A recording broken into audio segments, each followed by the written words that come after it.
The year is 1993, and our next guest, Jack Voigt, then of the Baltimore Orioles, after grinding in the minors for a decade, was in his second season in the big leagues. His first career homer came against Hall of Famer Randy Johnson.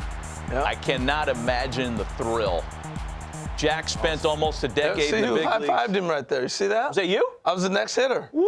Absolutely. Captain Jack Voigt joining us from Sarasota, Florida on the stove on this day. Jack, good morning. Good to see you, man.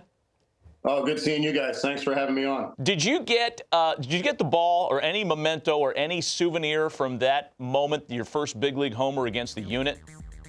Yeah, I've got the ball and I've got the bat, and the bat is in my facility up behind the desk, and even the bat from my first major league hit against David Wells is up there too. That's awesome. You were and still are in your life in baseball as an instructor. You were a grinder. You were a guy who paid your dues, played the game the right way. And the moment that you hit that first big league homer, it's got to be a culmination of all your hard work. Is it something that you can still remember clearly this many years forward? Oh yeah, it's not going to be anything you forget. I mean, any player that goes through the process of going through the minor leagues and getting to the big leagues, you remember that first call up, you remember the conversation you had with your manager, and then you remember that first walk up to home plate with an announcer calling your name in a big league game. So it was obviously good, and that team in '93 in Baltimore, we had some really good players, and we had a lot of the guys that helped us as rookies and shared the game with us. Yeah, Jack, how you doing, man? Great to see you. I high-five you again. That was awesome. I love that. I didn't remember that. That was really cool. Hey, I want to ask you, though, that '93, and then you went on and played some good teams anyway, but who were some of the go-to guys? I remember Cal, Sutcliffe, all those guys on that team so much. Who talked to you the most on that club? Believe it or not, I think everyone who played there, and you would know this, would say that I talked the most. Yeah, you did. I was always asking questions and wanting to know things and trying to figure out the game and, what were you thinking there? But honestly, all the guys were good. Harold Baines was there. Yeah. He was good to talk to about his work ethic and how he approached his pregame and his process. Cal, of course, yourself, McLemore was there. Sutcliffe, I think we had Fernando Valenzuela on that club. Yeah, Smith, Fernando. I think, was there then. That's a good team, man. So it was fun. It was a lot of good guys to be around. I want to ask you about your year in Milwaukee when I was working there, when you were there for that 1 year in '97, and you had spent your entire career previously with the Orioles. You come to the Brewers. You hit some big homers at County Stadium, and you were the same kind of chatty grinder there that you had been in the minors and in Baltimore. Here's some vintage Captain Jack. County Stadium, Jack, I mean, it was in its final years on the earth, and it was alive back then. Yeah, it was. That was there in Baltimore were probably the two most favorite places I was as a player, because the fans were blue-collar fans. They understood the game.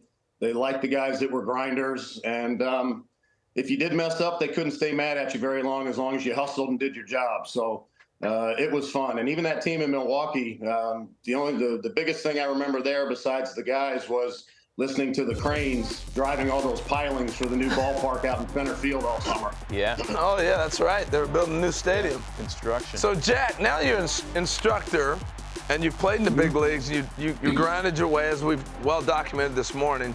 What do you pass on to the kids that are trying to move to that next step from high school to college to maybe pro? Mm-hmm.